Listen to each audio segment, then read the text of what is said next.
Morning, everyone. This is the Scoreboard. I am Jared Kimber. Well, old Davey Warner, he went long and he took Marsh with him as well. Pakistan dropped all the kind of catches that Australia have been dropping, but they came good at the end to restrict Australia to less than 400, which I suppose is kind of good, but seems a bit strange when you say it out loud. And Pakistan almost started as well as the Australians, and Australia dropped all sorts of catches that only Pakistan dropped.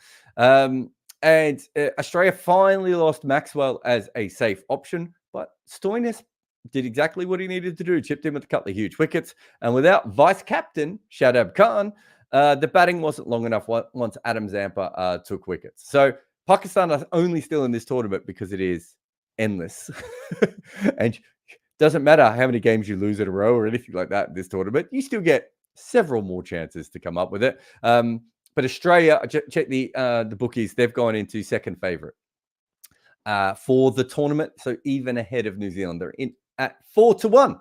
But let us check the tape. All right, so what do we have today? Well, I thought we might start with the Australian spinners. And we have, I thought Adam Zampa played very, very good, but I just wanted to go through the entire thing. So he started this tournament with no runs, to deal with. No runs from the Australian batters to help him and a dewy ball. But you can see in that particular game, Maxwell didn't seem to be bothered as much as Zampa was. Second game, he was bowling in the first innings, and the South Africans absolutely tore him apart. And again, little Glenn Maxwell down here doing very, very well. The third game, he started horrendously, Zampa. He does eventually take a bunch of wickets in this game and helped Australia win. But you can see again, Glenn Maxwell doing well. This is the first time Maxwell only bowled 5 overs today. It's the first time he looked like, well, I was going to say it's the first time he looked like a part-timer. I think that's unfair because essentially it's the first time he's looked like not one of the best bowlers in the tournament because no one has been able to hit him off the square so far. But he only bowled 5 overs today, went at 8 runs and over, had to be yanked out. Stoinis had to do the work. And Zampa managed to not go for too many runs, but also take a lot of wickets. So a big turnaround there. Zampa's final spell was 3 for 15, which essentially, I don't want to say iced the match, but certainly won the match. But this is fun, this one. I like this. This is how many wickets Zampa took in the first 21 overs of this tournament. That's including the first 3 overs he bowled against Sri Lanka. And this is how many wickets he's taken in the last 15. So at this stage, Australia looked like they were out of the tournament. And since then, Australia looked like they're doing okay. It could be a coincidence, but it's not really, is it? Because I think we know that, and Zampa has these moments where he does struggle to take wickets and then takes them in large batches, and we've seen them before.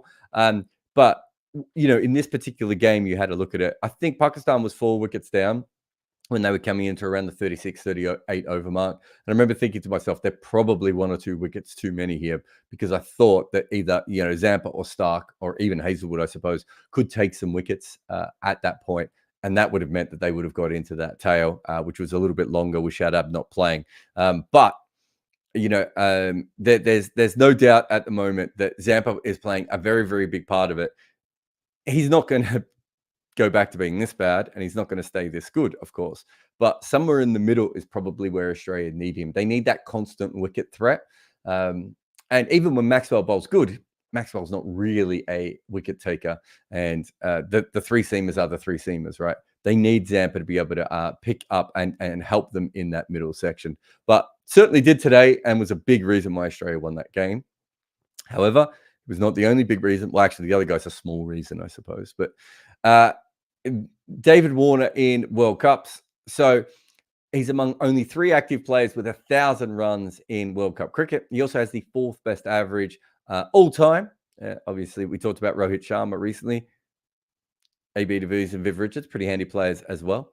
And it's not fair to compare completely across eras, but it does show how consistent he has been at the biggest event over a very, very long time.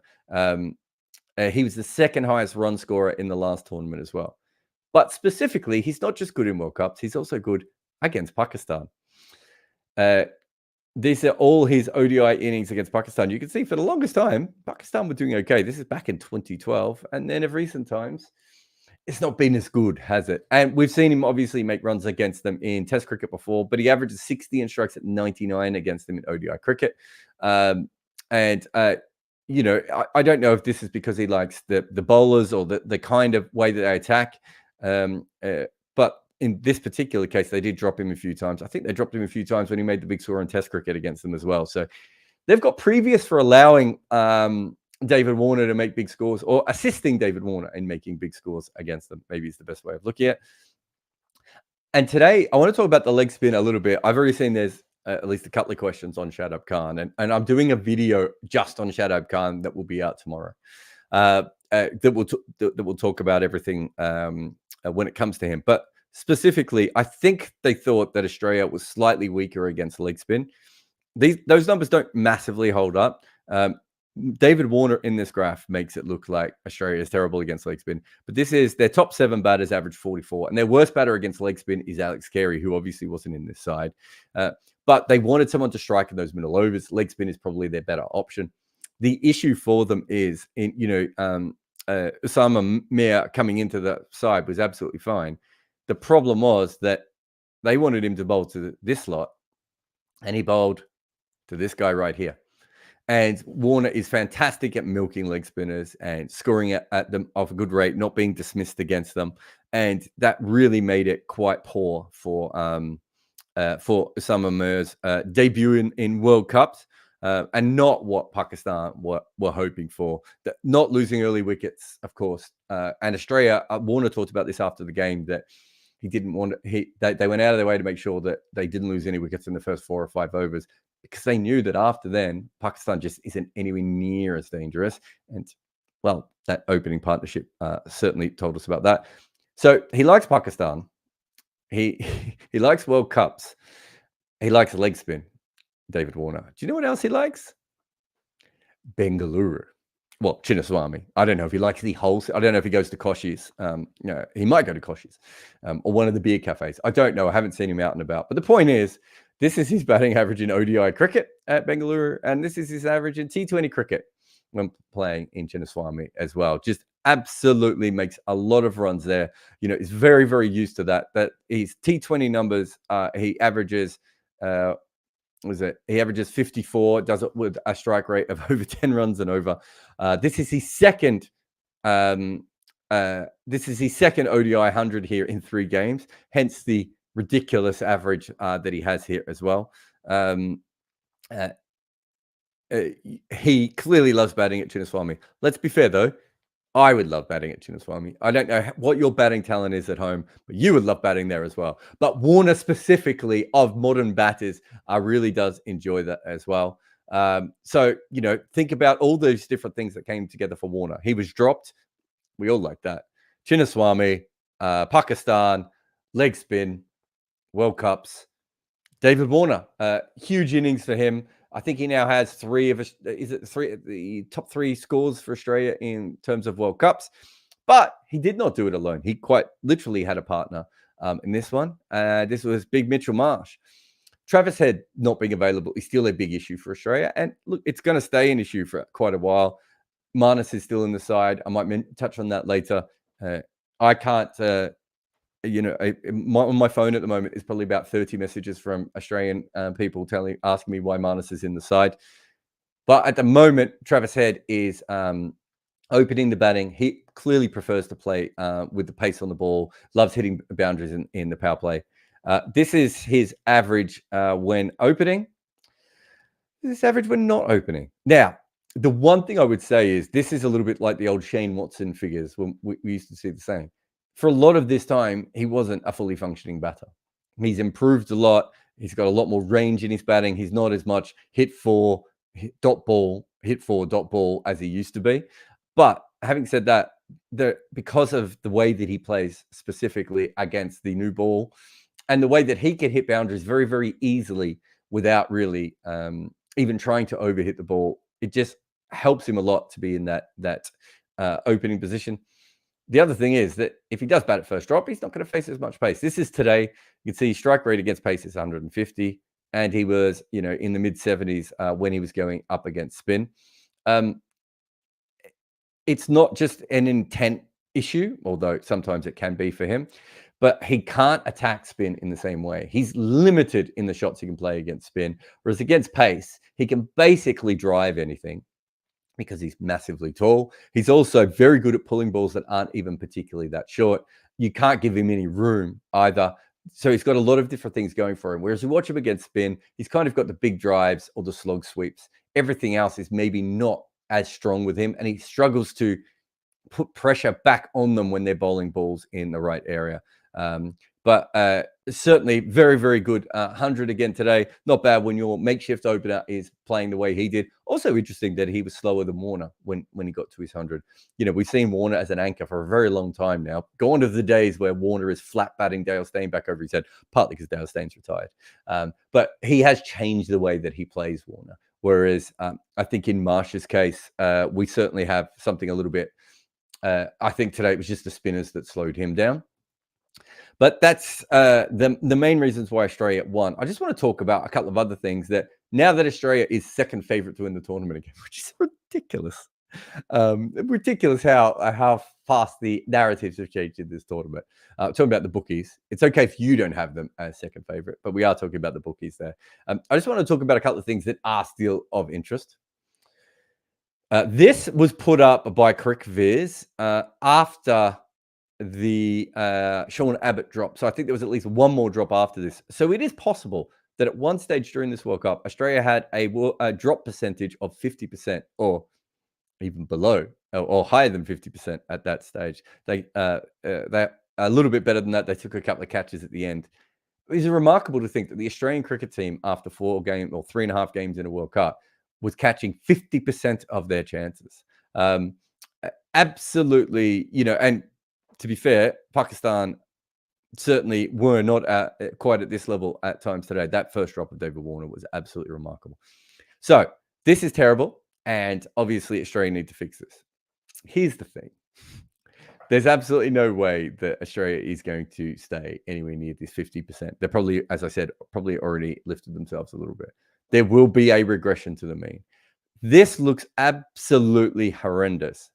But the other way of looking at this is that currently Australia is making an absolute buttload of chances. The second favourite to win the tournament. They've won 2 games on the trot. Two of the maybe more mid-tier teams, the way that Pakistan's been playing, and certainly, with what we know about Sri Lanka. But they've won 2 games on the trot. They're now they've been creating a lot of chances all the way through. If they start to catch them, that makes their bowling attack a lot more potent. And, the South African game is a perfect example of perhaps that game doesn't quite go the direction that it ended up if they'd just taken a lot of their chances when they came the first time, especially against a team like South Africa.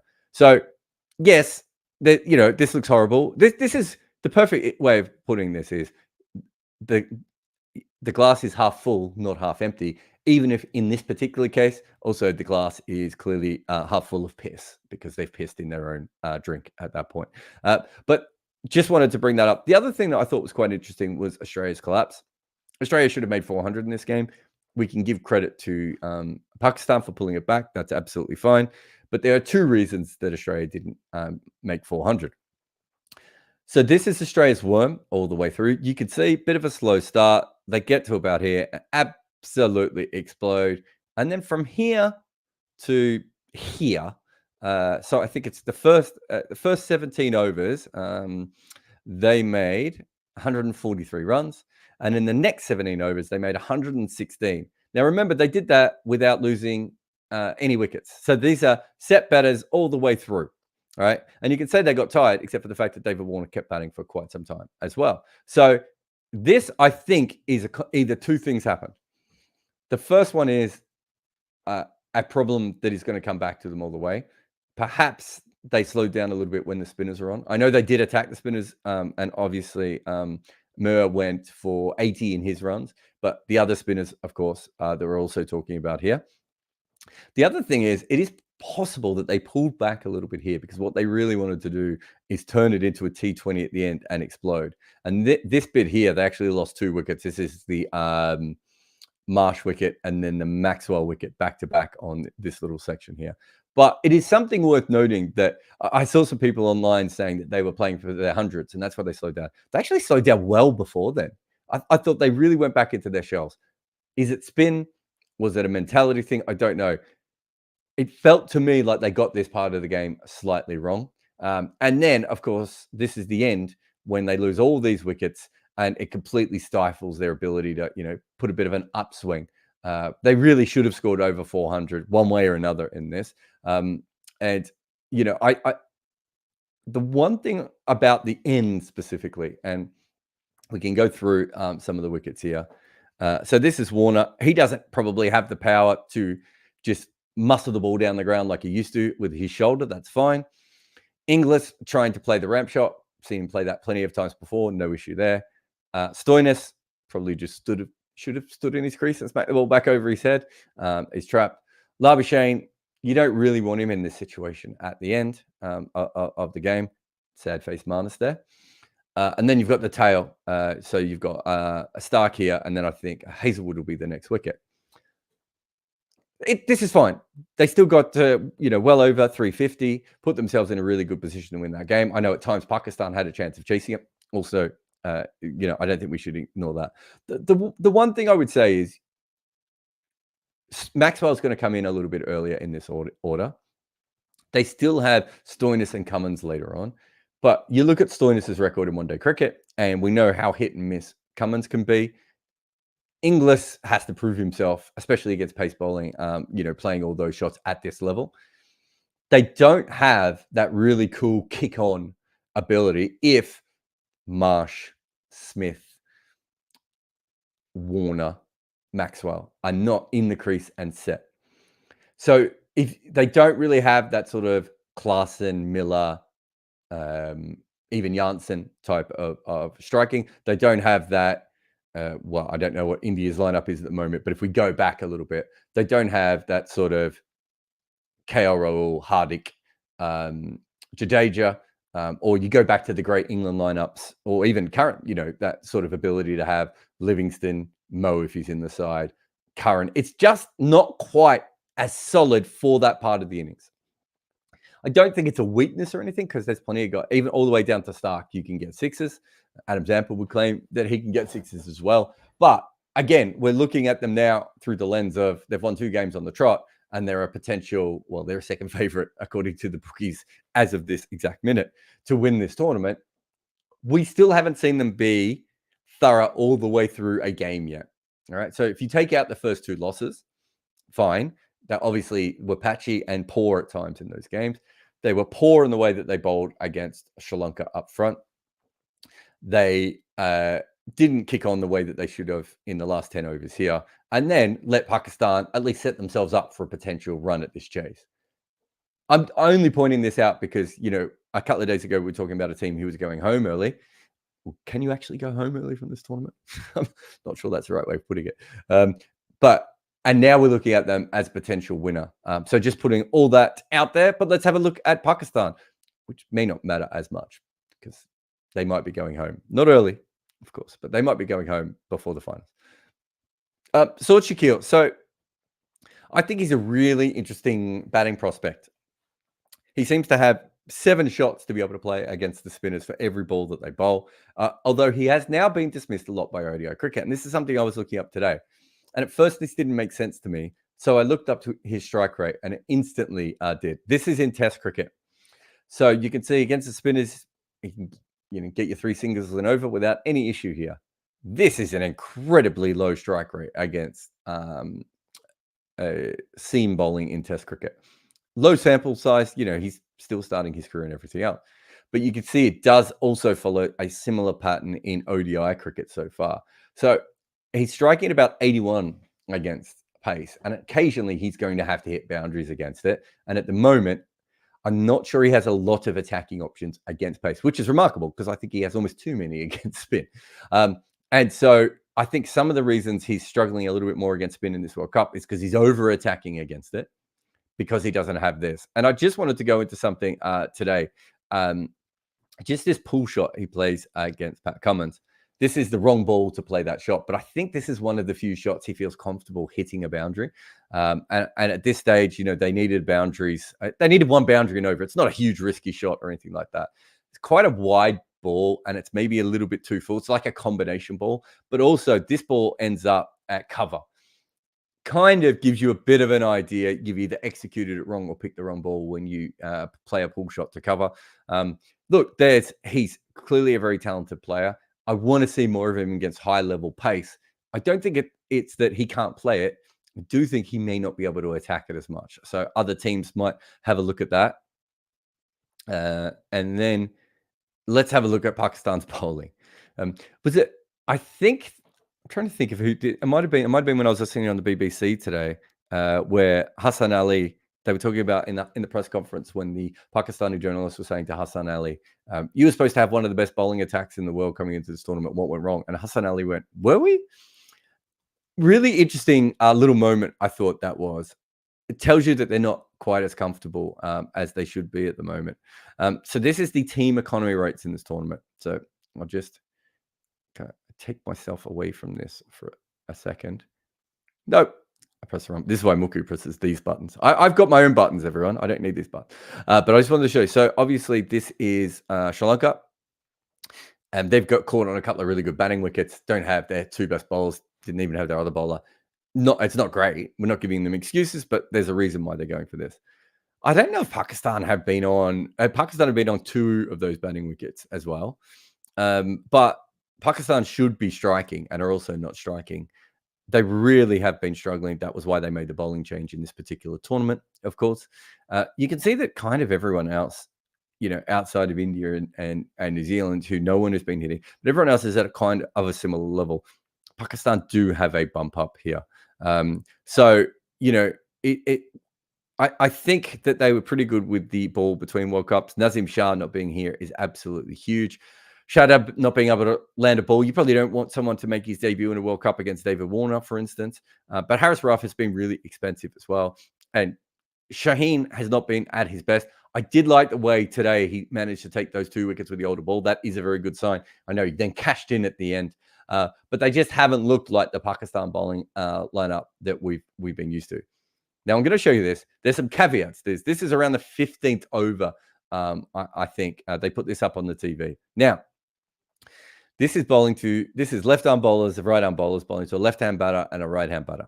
So it's always going to look messy than a normal pitch map. There's a lot going on here. But I ask you, what is the plan? I think there's a bit of a plan here around this 7 to 8 meter mark area. Right? Maybe there's a bit of a back of a length plan. I think this is Shadab and maybe a bit of Hassan Ali as well. But it kind of feels like to me, this is I've used this line before, but I'm going to use it again. It's a bit of a Jackson Pollock painting this. And some of the balls, and I wish I didn't get a beehive as well, but especially to both of these guys, some of these balls were just out here, right? They were just in the wrong position. And it really allowed, 2 guys who could just get boundaries by hitting the ball. I would even say they had the field wrong, Pakistan. They had someone at deep point when you need I'll use the name that the Australians use, the slice man, which is a deep backward point. Me and Freddie Wild have talked about this before, how you used to have someone in front of point on the offside sweep, but now you have them before. So they were bowling wide and also had their field in the wrong position. But this is definitely a little bit of a mess from that point of view. Before today, there'd only been 2 ODIs played at this ground in the last 5 years. So we can't draw a lot of conclusions from that. But we've seen in the IPL that this is a high-scoring venue and a graveyard for bowlers. But let's be fair, only really Shaheen Afridi and Iftikhar, who I thought bowled quite well today, really looked like that they could keep the Australians consistently down. Nawaz, I thought bowled well at times, but went a little bit. But Hassan Ali, I had a look at this when I was looking at Hardik Pandya stats for the video we did on Hardik Pandya, if you haven't seen that. Hassan Ali's really been going for more runs in the power play when he's been coming back. Haris Rauf looks like he can either take a bunch of wickets or go for runs. And of course, the debutant we've already talked about going up against Dave Warner, not ideal. But let's just have a look at my old friend Andy's ultimate. I mean, my old friend because he's older than me as much as anything. He conceded his 50 in just 21 balls. He actually had a great comeback in this game. No one's going to care, but he did. But the fastest World Cup half century for a bowler, the previous record was Ian Butchart for Zimbabwe versus New Zealand in 1992. Ian Butchart, memory was an all-rounder.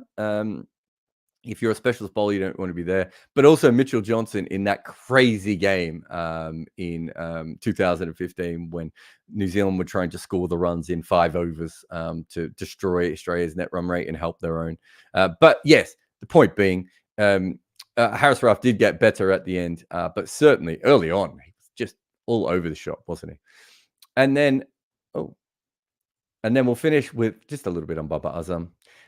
Who in this series, in this World Cup so far, has scored 5 against the Netherlands, 10 against Sri Lanka, 50 against India, and 18 against Australia. We know he was struggling a little bit coming into this series.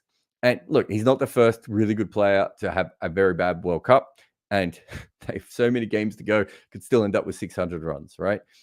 I thought it looked good against India. I thought they really just needed him today to stick it around to the 35th, 40th over, give themselves a really good chance of taking this deep. No doubt that not being able to do that caused some issues, especially with the slightly shallower batting lineup. He hasn't been a disaster, but when you've got one of the best ODI consistent scoring weapons that we have ever seen in the history of the sport, and he has scored 5, 10, 50, and 18, it is not ideal, right? And I know a lot of people have said things like, oh, he doesn't score runs away from home. He averages 50 in ODI cricket away from home. It's not the conditions, right? I think we know that. It's just not quite working for him. He might still bounce back. The problem is that by the time he bounces back, the tournament might be over for Pakistan. And they really rely on that top 5 to do so much of their work, although Iftikhar absolutely loves playing Australia. And I just love that he loves playing in Australia and against Australia. But that's a side note. Their top 5 have to do stuff. And the thing about today was the Imam made runs, right? So if even the top 4 in this case had done the bulk of the work, that would have really set them up to be successful. Unfortunately, that didn't happen. And Babar failed and Pakistan failed with him. Well, that's the end of the scoreboard part of the scoreboard. We'll get to questions. Like, subscribe, put in comments, all that sort of stuff. But if you're desperate for me to answer one of your questions, please do and put it in as a super chat. That is the best way to go about it. But we'll take a quick break here. And then after the break, we will, I'll get to your questions in the room. But I'm Jared Kimber. This is the Scoreboard. This video is brought to you by Wicket Cricket Manager. Join our new YouTube channel, Jared Kimber Podcast. Engage with live recordings or listen to the thought-provoking chats 4 times a week, exploring shows like Wagon Wheel, Uncovered, Footmarks, and Red Inker. They cover everything from fan questions, weekend stories, articles, videos, what's going on in cricket, and just anything we want to talk about when it comes to the bat and ball game. Want to have live chats with me or just connect with other cricket fans on Discord that also enjoy my content? Or a few AMAs. Maybe you want early podcast episodes or ad-free content or want to receive my emailer. You can get all of this on our Patreon, plus a little bit of behind the scenes stuff as well. Huge thanks to everyone who has supported us on Patreon so far. You are all part of this channel's success. All right. Thank you very much. We've got a few, but I've got a little bit of time. So if you want to put some more comments and questions in, I know it's quite a busy room. Thank you to everyone who comments, who just look at random names here. Who we've got Carl and R and DM. All Things Cinema Vodcast is always there as well. So big thanks to everyone. Actually, All Things Cinema Vodcast is just absolutely put in a question I have to do, which is, you think Australia has the weakest 5th and 6th bowler? Have people forgotten Rachin Ravindra exists? Rachin Ravindra and Glenn Phillips. I would like to think that the combination of Maxwell, Stoinis, Mitch Marsh is slightly stronger than Rachin Ravindra, Glenn Phillips, and Daryl Mitchell. So no, I don't think Australia has the weakest 6th bowler. They don't have a strong one. Or 5th bowler, I should say. Certainly don't have a strong one. Let's see what else we have here. Sri Ram says, how do you view the decision of dropping Shadab Khan and bringing in Usama from Pakistan, even though Shadab hadn't performed so well so far, his experience would have helped against stronger opponents. They needed to take wickets. And unfortunately for them, that didn't work out for them. But Shadab Khan, not only is he not taking wickets, he's also getting pumped everywhere. I probably wouldn't have dropped him at this stage. But looking at the fact that Australia were none for 200 again, kind of proves the reason why they were thinking that they needed someone who could take wickets in the middle. I thought when he bowled well and when he wasn't put off by Warner specifically, he could have caused some real damage for them. It didn't work out. You take a ticket, enjoy the ride at some stages, right? They made a decision. They made an early rash decision earlier in this series when they got rid of Babar Azam and brought in Abdullah Shafiq, and that completely worked. Perhaps they thought maybe they'd get lucky twice. I could see the reasoning behind it. I could see your side as well.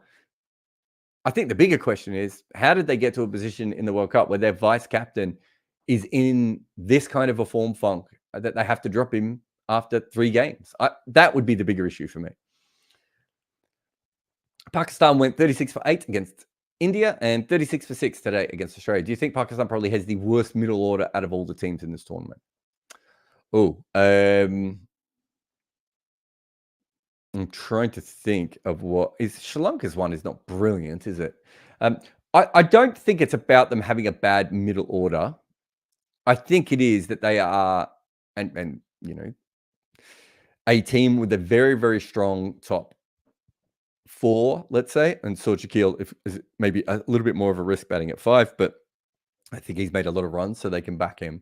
And then after that, what they have is 3 guys, and I'm counting Shadab when he was in the side, but 3 guys who are in the side partly for their batting, but partly for their bowling. And they don't have, they don't have like rusted on all around. They certainly don't have anything like what India have. They don't have anything like what England have, or anything like that. And they're making sure that they're going in with 5 frontline bowlers, even if Shadab sadly wasn't frontline for them at times in this tournament, and also a really good 6th option. That's a choice that Pakistan make because they're thinking, well, our top 4 will probably make 250 runs for us every game. And then we should, Iftikhar has, become this beautiful hitter of the ball. Nawaz is a pesky batter, and Shadab is a really good player when he was in the side. So I think they're just weighting their team in that direction. It's not Pakistan have done things like that before, and it makes sense. And they've been very successful with a very similar lineup for a long time. I'm not sure. I would say that either of the collapses were from a weak middle order. I would say that what happened today was a couple of good bowling performances from Australia got them slightly behind the run rate. They weren't massively behind, but they were slightly behind the run rate. And Stoinis's 2 wickets played a huge part. I think the wicket down to 3rd, you probably more often than not are not going to get caught at deep 3rd playing that shot off Marcus Stoinis. And once they had a few 2 extra wickets, that meant that because they were chasing a big total, they were slightly too far behind, and they knew Australia would chip away at them. That doesn't happen though if either Rizwan or Babar, match what the openers did. Not even match, but chip the ball around for a while. Then they would have been in a position where Iftikhar would have come in at the end. Nawaz would have done something, and it would have been slightly different. The way that this game fell for them was a little bit different. The other game, the collapse also was involving their top order, right? So again, I'm not sure that I would massively go there, but I understand your question, Aditya. Milland? Is it Milland? Milland. I think it's Milland. It says, although Australia won today, none of their batters apart from Warner and Marsh looked in touch. Neither did Stark or Cummins with the ball. Do you think they could qualify and win this World Cup? Yeah, I think they could definitely qualify. Win the World Cup is a step away. As I said, they haven't played a complete game yet. But when you talk about them winning a game without their ball, I just want to get to the bowling lineup. So let's have a look. So obviously the batting was top heavy today, and that's fine. We can understand that. And I've still got concerns about the middle, which I think is fair from what you've said as well. Hazelwood went for 3.7 runs and over today. Stoinis got 2 bonus wickets, and Zampa obviously was fairly economical at times on a good batting pitch and took the 4 wickets. If they get performances like that, if they get, wickets out of their part-timers, wickets out of their frontliners, and their Stark incumbents are going to take wickets at times, and Hazelwood is obviously what he does. They are a threat to other teams. Travis Head is still probably going to have to come back into this side, right? But no one is sitting there going that they have a really strong 11 and that they're all in great form, because that isn't true. But there is a reason why people are betting on them. And they were even before this game, but they're beaten, as I said, what now looks like 2 of the more mid-tier teams. Long way to go before you could say they would win this tournament. Are Pakistan more dependent on Babar and Rizwan if they want to chase above par totals? I mean, all teams are dependent on, either their openers or their number 3 and 4. Certainly their top 4 in general, if you're trying to chase those. It's very hard to chase those totals 4 or 5 wickets down if you get to the 35th, 40th over. And the reason is you've then got good hitters of the ball, but who those players then have to hit under pressure. And it's why you get games like today, where teams are actually doing quite well in the chase, but they're slightly behind. They've maybe lost 1 or 2 extra wickets than they should, and then they lose a clump. That's a very normal pattern to see in T20 cricket and one-day cricket around the world, right? And that's why the best chasers are opening batters, and they always have been. We get excited about Michael Bevan and MS Dhoni and Karen Pollard, but if you look statistically, people who are most important in chases are generally your opening batters. Top order, number 3, number 4 also can be included in all of that. What did you think about Hayden's suggestion of replacing Marnus with Green? Well, he also, Sheldon, spent quite a bit of time talking about how Australia had better body language. It's weird that you have better body language when you're in front of in a game. God, imagine we're still talking about this in 2023. It's weird that you're winning a game when you don't drop as many catches as well. Anyway, I wouldn't play Marnus. I would probably play Green, but you'd then have to shift the batting lineup a little bit. So you'd move Smith to 4, play Green at 3. But in truth, they can't be that far away from Head, unless I missed something in the news. I thought Head was going to be available I thought he was 50-50 for the last game. He's now not played in this game. Head is the one that they want to bring in, of course. But yes, I don't think Marnus is helping them the way they think that Marnus will help them. I think Inglis can do the Marnus role anyway, if that's what they want. Marnus, if he plays in this tournament, will play some important innings. I know it's not looking like that, but I could see how that would be the case. But I don't think they're a better team for having Marnus in than they would be for not having Marnus in. I think that's, yeah. I'm pretty sure that's right. Snehil says, how does a drop catch impact the psyche of a bowler? What's the best way of working this out? I mean, it's like, Snehil, so I'm going to imagine that you have bought a lovely gilet. And if you don't know what a gilet is, I didn't know until I moved to the UK either, but it's one of those, armless things that people wear in the winter, which doesn't make any sense, but people seem to love them. You're wearing the gilet, you turn up to to school or to the cafe or to the pub, wherever you are, and the boys are all there.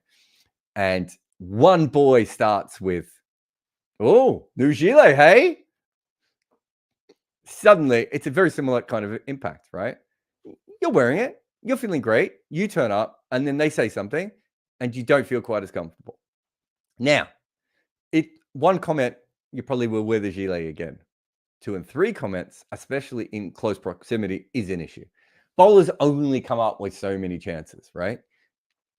Your ability to maintain your confidence, so you're still hitting the crease hard, you're getting through the wicket, your thinking is clear, and everything else is going to be hit by the fact you don't take any wickets. So if you create 3 chances in, say, a game and a half, and you don't take a wicket, you can, in your mind, try and justify it and intellectually say, well, actually, I was putting the ball in the right area, I did the right thing, it just didn't work for me. But you haven't taken a wicket, and you're now under pressure, and your mind is cloudy. If you're getting catches off your bowling, and catches dropped off your bowling, and you're taking wickets, it doesn't matter as much. So that's the big difference. I went through this period where, because I'm a leg spinner, I get a lot of high catches off my bowling, right? The slog sweep, hit it straight up in the air. And I went through this period where when a ball would go up really high, I would just turn my back and just walk back to my mark. Unless it was something I could catch, turn around and just go back to my mark. And then I would wait to hear the noises from my teammates on whether we had taken the wicket or not. And this all came from a conversation I had with Bryce McGain, who's famous for getting hit for lots of sixes. And he basically said to me, Jared, all you could do is control the ball as it leaves your hand, right? Everything else is out of your control. So drop catches are out of your control. What the batter does is out of your control. You should still be, making sure you got the fielders in the right area. Make sure you've got the right fielders in the right area. Make sure that, what is the batter doing to put pressure back onto you? Is there a way? All those things are fine. But in that one moment, that's all you can control.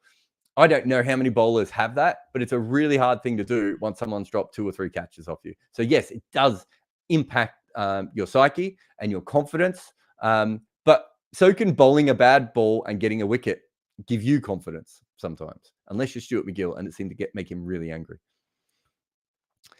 Sam says, spin did actually seem pretty hard to face when they got their lengths right. Yeah, I think that's definitely the case. Look, I don't think Warner is a massive issue when it comes to facing spin. I think we've seen him in the IPL and, player of the tournament in the UAE World Cup and all these sorts of things. He's a very good strike manipulator off the spinners. The rest of the Australians are not. And I think we saw with Mitch Marsh that there was a moment when I thought Mitch Marsh, and this was quite early on, I thought the issue with the Australians is they know if a leg spinner bowls this ball, they can hit it for 6. But if he bowls a stock ball that isn't in one of their arcs, I don't think they had a plan to be able to score singles off those balls. So they had the 4 and 6 plan, but not the single plan. And early on, I did see some signs from Mitchell Marsh that he was thinking about, when it's not in my area, what do I do? That little tweak, if they start to think about it that way, would actually massively help them. Everything else will come into place. I think Inglis and Warner and even Steve Smith are not have particular problems with rotating the strike against the spin, but Head, Marsh, even Maxwell, and some of the others can get a little bit, and Carey was certainly another one, could get a little bit stuck at times. It's just having that secondary plan. You're going to play on pitches that are going to spin, right? And when the bowler gets the ball in the right area, but the best teams are going to put pressure back on the spinner or manipulate it so that the spinner feels like they need to chase wickets and all that sort of stuff. That is what Australia has not been good at. We got some super chats, and I've only got a couple of super chats here. So, and I'm getting a bit hungry, and I've got to do the Shadab Khan video, but I can go a little bit longer. So, if you put some more comments in or some more questions, I'll go through them. But I'll get to these super chats first.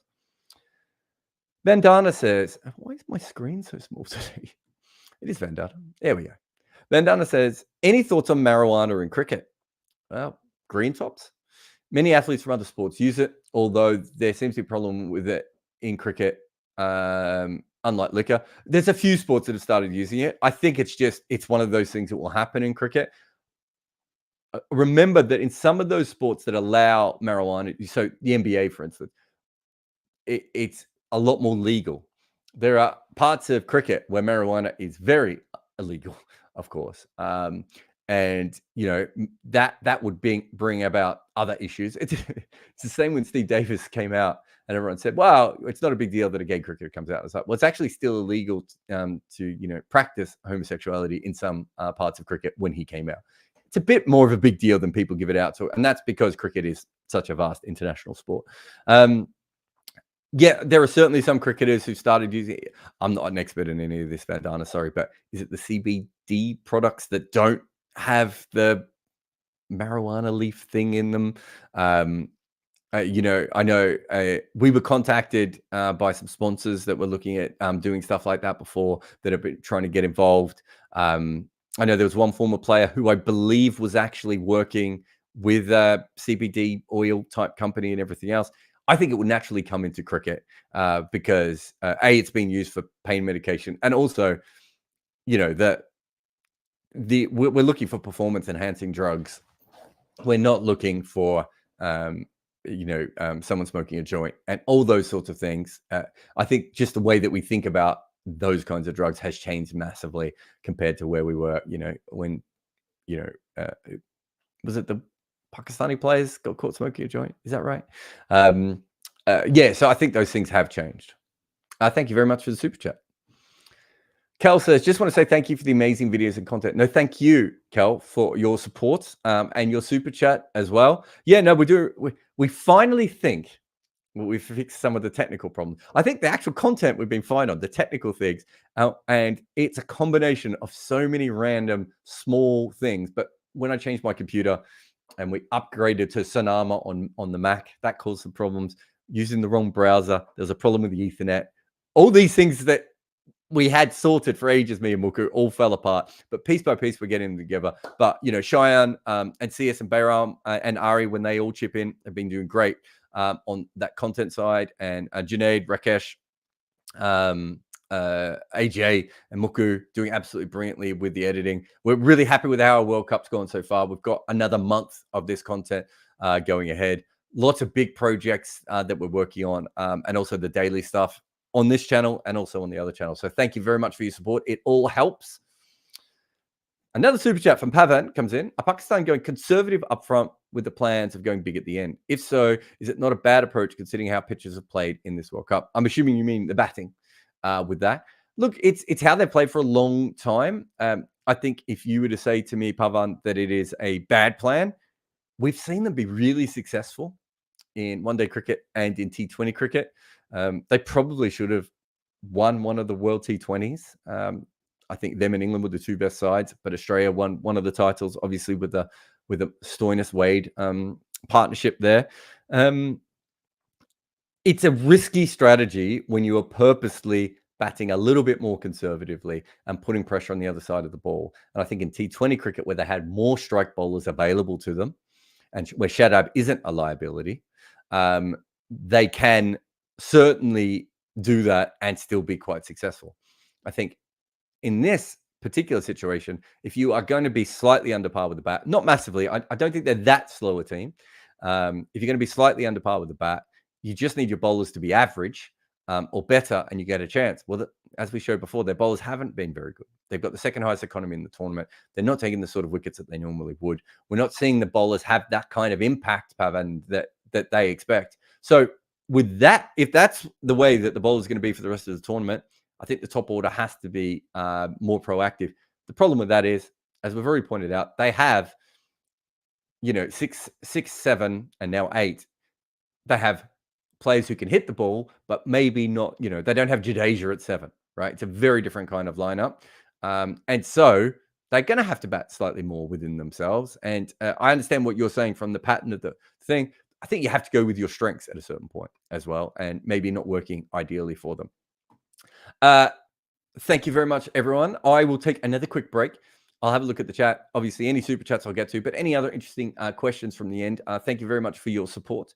And now I will have a look for any more comments while I quickly find this ad. Have you ever wondered how I watch so much cricket? I use VPNs to log into accounts from all around the world. But because before, even simple things like when something exciting would happen in a match, I would rush over to social media, and when I got there, the clips would say something along the lines of, "This video is not available in your area." In fact, most of the coolest cricket stuff in the world at the moment is geo-blocked because some random board didn't sign a deal where you happen to live. If you're a hardcore cricket nerd, the only way is to have a VPN, and we suggest Surfshark. They will give you the speed of your favorite quick bowler. They're as inventive as a T20 batter after a bunch of dot balls, and they're as secure as a specialist wicketkeeper with the softest hands in the world. And guess what? The kind folks at Surfshark are going to give you a deal. Enter the promo code Kimber for an extra 3 months free at surfshark.deals/Kimber. There are probably other things that Surfshark can help you with, like data and identity theft and traceability and intrusive advertising. But for us, it is our best weapon against the evil cricket geo-block.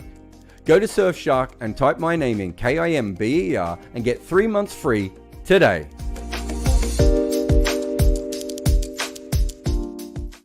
Welcome back to the Scoreboard. I am still Jared Kimber, and we've got just a couple more questions here. Robert says, any thoughts on England's team tomorrow? Surely Willie comes in for the power play, and do you think Mo will play as well? Yeah, I suppose it's possible that happens.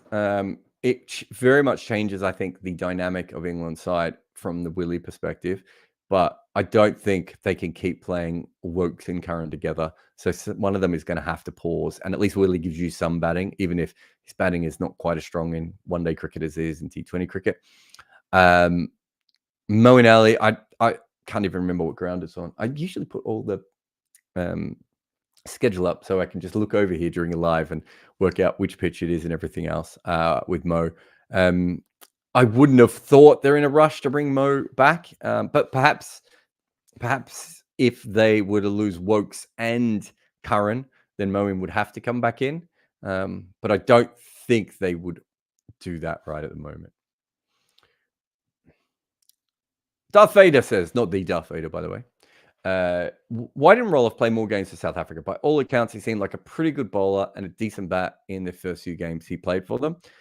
He was all over the place, is the best way of putting Roelof van der Merwe's career with them. He came in, and if you look at the way he bats now compared to the way he batted when he played for them, he was absolutely a bizarre cricketer when he started his international career. I've got his bowling figures up. I'll do his bowling first. Bowling, he was really, really good. Bowled in tandem with Johan Botha. Probably deserved a little bit more. I think what happened was he took a bunch of wickets at the start, stopped taking wickets, and maybe they thought he wasn't going to go on to be that effective. I think they maybe underrated his bowling a little bit. His bowling is very plain, I suppose, is a good way of putting it. Johan Botha was probably the better out of the both of them at that point. And I just want to bring up his batting just to have a look. But I think the reason was, so he averaged 9 with the bat. He played, it must have been in a T20 game against Australia. He played just a remarkable, his first game he made 48. And it's still, to this day, some of the most remarkable hitting, where he kept hitting sixes over the offside when he was trying to hit to the leg side. But I think they didn't, my memory of it is they didn't think his batting would hold up enough. And they didn't think he was a strong enough bowler. Honestly, he probably becomes a really good cricketer after that point. I don't, that's still their own fault for allowing him to go off, become a Kolpak and all that sort of stuff, because there was certainly something to be there. But his batting was probably never strong enough to be in their top 6. I mean, go back and have a look at their lineups. They had some ridiculous lineups, Darth, in those days. And I think they just thought his bowling was a little bit more part-time. As he develops, he probably would have been a player, when's his peak period? Probably 2013 to 2019, say. Would have been a really good batter at that point with power, who also would have been a really good, who would have been a fine fifth bowler for them. But by that stage, obviously, he was out of the system a little bit. Aside from India and New Zealand, have there been any other team, in your opinion, who have shown enough so far to be an outside contender for the World Cup? Oh, definitely South Africa. I still think there's issues with the South African team and everything else, but I have no doubt that if everything went right I think New Zealand, South Africa, Australia, probably even still England, all have, and if the tournament runs right for them, they all have the ability to win this World Cup. I don't know if, I'd probably have India as the favorite compared to that bunch of 4, but you're talking about 2 games at the end, right? Once you qualify, and these teams all have I have issues about South Africa if they lose more than 4 wickets in their first 40 overs. I have issues about New Zealand using Ratchan Ravindra as their 5th bowler. Obviously, there's issues, right across Australia and England as well. But when things go right for those teams, they have the ability to win 2 games in a row against even India. Well, not that they would have to play India 2 games in a row, but 1 against India when they need to. Whether they will or not is a completely different thing. But yeah, there's still 4 teams that have a chance. Sabyashi says, you're looking younger today. New hairdo, I think. Well, I'm 1 day older than yesterday, but I'm not wearing a hat, so I don't know if that changes things. Sriram says, in cricket, people always use the phrase catches win matches. Does half your dropped catch have an income on the outcome of the match's fortune? Also, how did the phrase catches win matches get popular? Because it rhymes. Basically, that's true. Look, I mean, if catches won matches, I kind of think that throughout the entire history, we would have been marking them down a little bit more. What really wins matches is how many chances your bowlers make. So in Test cricket is the best way of looking at it. In Test cricket, your bowlers are probably going to make a bowling team who can regularly win matches is probably going to give you 26 chances in a game. That's bold LBW stumping. I'm putting everything in. 26 genuine wicket taking chances. You might get lucky with some that aren't wicket taking chances. There might be a run out, all these sorts of things. But if you can, if you know that they're going to make 26 chances, that's quite good. If you think about it from this perspective, if one team catches at 90% and another team catches at 75%, but the team at 90%, their bowling lineup can only make 18 chances a game, then your catches are not going to win matches. It is far more important that you have bowlers who can regularly make chances than it is to actually take a higher percentage of the chances in that way. Having said all that, you're much better off to actually take catches than not take catches, right? There's nothing incorrect about the original rhyme. It's just that it's a lot more nuanced than that. The other thing is that not all catches are the same. So, the wicket-keeping one is always the perfect example of this. If MS Dhoni didn't dive, he is probably not going to take as many catches as a wicket-keeper who dives, but he's also probably not going to have as many drops as a wicket-keeper who dives, right? Then you have Ben Stokes gets the balls in the slips that other slip fielders physically cannot get to, but he's also going to drop a higher percentage of those. So catching percentage on its own is a very, very small part of the effectiveness that you have. But one way or another, your bowlers have to be able to create chances. And that's why I think, to go back to the Australian point, it's terrible. They're dropping all these catches. It's great. They're producing all these chances. Both of these things are true. Last one, unless it's a sneaky super chat, although people always do that and then I miss it. And I apologize to all the people who super chat late and we don't see it. But Nisha says, do you think Inglis is actually a good player of spin? I think he's a good player of spin within the Australian confines. I think that he should have played in 2021 in that tournament. I think he was a really good option for Australia. There, I can understand. Wade ended up winning the tournament, but tournament might have played differently if Inglis was available. He's got a very good record against spin so far in his career. Very limited, not played a lot, not been challenged a lot. My issue is if they thought he was a good player of spin, and they do, I think they should have developed him a lot better than he has been developed. And I certainly don't think you should be in a situation where you turn up to a World Cup and Carey is your keeper, Carey fails, and then suddenly Inglis is your keeper, and he hasn't played as many of the warm-ups. He hasn't played in Asia as much over the last little while as he probably should have. Because you got to remember, in Australia, there is playing good against spin in Australia is very different than playing good against spin everywhere else in the world. Because when you play against spin in Australia, you're playing a different kind of spin. Even comparing that to South Africa and England and New Zealand, it's very, very different.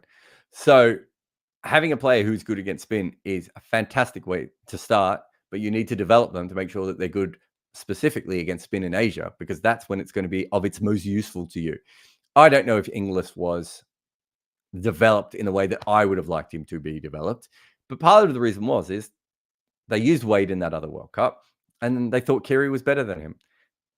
Now they're suddenly very reliant on Inglis to help them, and I'm not saying he's going to be the difference, but I'm not sure he's a worse manipulator of strike at the moment than Marnus. So I don't think you need Smith, Marnus, and Inglis all next to each other. I think you can beef that out with slightly different kinds of players, which Australia has available to them. And if Head comes in, maybe that's the most obvious choice there. But that's us again for today. Thank you so much for everyone for supporting the Scoreboard. There's so many watchers of these shows, and you guys are putting on so many comments. please subscribe. These things really help when we talk to sponsors and everything else. And, we're going to do this for every day of the World Cup. If this show works and continues to work, we will do it for major test series. When I'm covering those, we might even be able to do it for the IPL and for other major tournaments when they come along. But we need the subscribers to be able to do that, so we can go back to the sponsors and go, okay, well, we got this many people for the World Cup. We expect to get this many for the IPL. This is our subscriber base. We know these people are going to be around.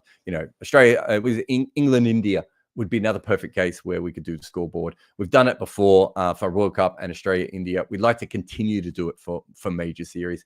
Please, if you're enjoying them, just press the bell icon, press the subscribe button. I don't know, all the things that my sons do when they're watching Minecraft videos. If you could do them on this video, that would be very, very helpful. But thank you to everyone who helped make the show, and everyone was in the chat.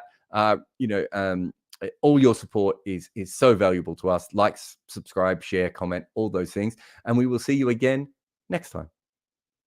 This show was made by HCLTech, a company that believes in partnership so much you can read their name on the Australian shirts. This show leans in hard on data and technology, so we're proud to work with HCLTech, leaders in the field. I know that you think you could run your favourite cricket team better than those who do. But no one is going to let you do that.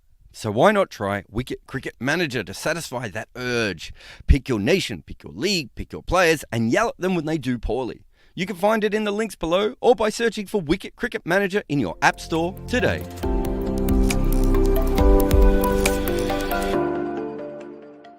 If you're enjoying these live chats, our main channel has even more World Cup videos looking at the greatest performances, the quirkiest stats, and the epic tales of World Cup cricket.